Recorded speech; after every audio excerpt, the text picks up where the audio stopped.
சித்திரை மாசம் வந்தா மதுரையில் கள்ளழகர் ஆத்துல இறங்குவார்.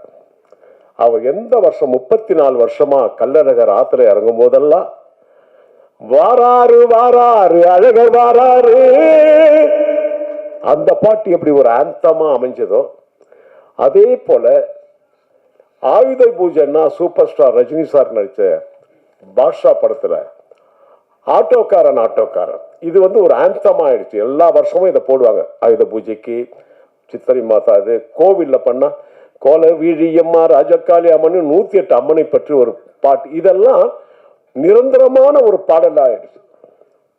நிரந்தரமான பாடல். கள்ளழகர் ஆத்துல இறங்கும் போதெல்லாம் 34 வருஷமா அதான். ஆயுத பூஜைக்கு ஆட்டோக்காரன் தான். எல்லா சாமி கோவில்லையும் திருவிழானா கோல வீழியம்மா ராஜக்காளி அம்மன் அந்த பாட்டு தான். அது போல ஆதிசிவன் அடிச்ச பறையடா அந்த பாட்டும் எங்கெங்கே பறை இசை குழுவினர்கள் ப்ரோக்ராம் நடத்துறாங்களோ அங்கெல்லாம் என் பாட்டு என் இசை கேட்க வேண்டும் என்று அதை ஒரு ஆந்தமா நான் பண்ணியிருக்கேன்.